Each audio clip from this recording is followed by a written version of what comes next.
Сәлем достар. Бүгін біз Алекамен кітап оқимыз.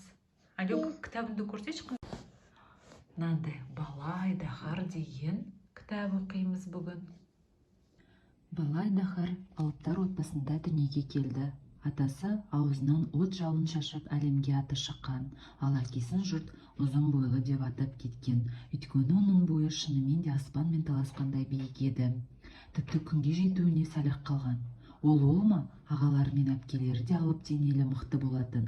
Ал анасы тұтас бір ауылды құйрығын бір-ақ сілтеп үлкен апаттан аман алып қалған. Үлкен ағасының көзі мірдің оғындай өткір еді. Ол 100 метр жердегі жәндікті көре алатын, тіпті ақырын үрлеп ұшып бара жатқан бағытынан жаңылдыратын. Ал әпкесі аяғына жұқпайтын жел аяқ болатын. Ол жерде қалай тез жүрсе, көкте дәл солай тез ұшатын. Кербегіздігінде шек жоқ. Ұшқанда қанатының сосылы да естілмейтін. Осылайша әпкесінің байқатпай келгенін ешкім де білмей қалатын.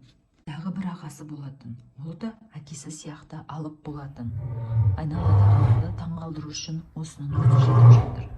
Зор денесіне бұл адамдар оны ерекше жаратылған деп санайтын. Балақай өзінің ағалары мен әпкесіне мүлде ұқсамайтын. Ол үйдің кенжесі еді, әрі өз жасынан кіші көрінетін. Тіпті оны көргендер саусағын шошайтып күлетін.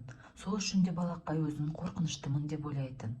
Қорқынышты дегенде басқа айдаһарлар сияқты адамдарды қорқытып үркітетін де емес, керісінше тым кішкентай болатын. Сен ерекшесің деп мейірлене айтатын анасы. Ерекше жаратылғансың. Сен жарылған жұмыртқадан шыққан әлемдегі жалғыз айдаһарсың. Бұл дегенің нағыз ғажайып емес пе? Әлі-ақ ағаларындай алып қайналасың. Шыда балам дейтін анасы. Бірақ кішкентай айдаһар бұған жұбанбайтын. Бұл түрімен ешкімді таңғалдыра қоймаспын деп ойлайтын ол. Тіпті айдаһар емес сияқты, жападан жалғыз қалғандай. Байқұс Балақай не істерін білмеді. Басқалары сияқты ерекше қасиетті қайдан тапсын?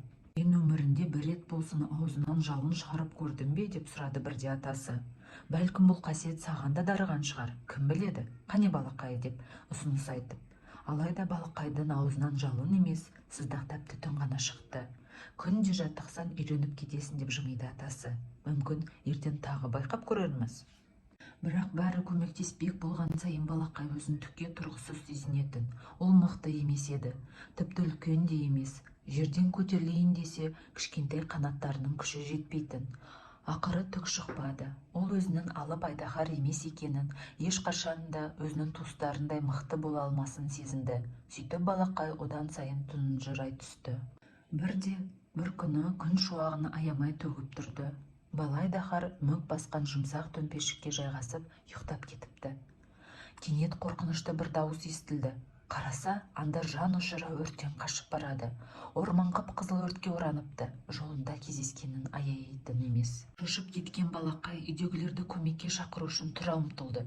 Өйткені жалғыз өзі ештеңе бітіре алмасы анық еді.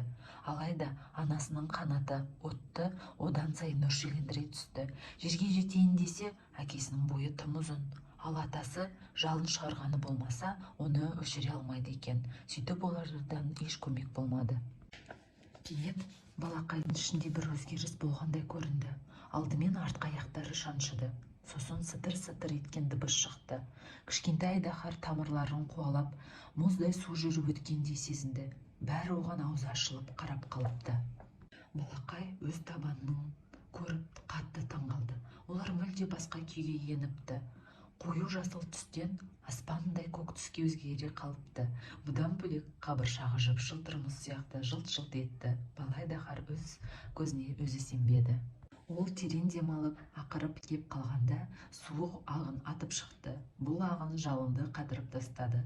Сөйтіп өрт те сөнді. Орман қайта мүлгіген тыныштыққа оранды.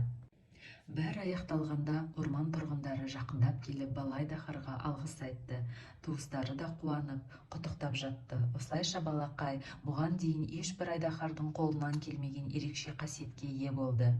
Барлық айдаһар от шашса, Бала айдаһардың аузынан мұз атқылады. Сөйтіп ол әлемдегі ең алғашқы мұзды айдаһарға айналды. Оның қуанышында шек жоқ еді, өйткені ол өзінің ерекше қасиетін тапқан болатын. Ол Балақай, саған ертегі ұнады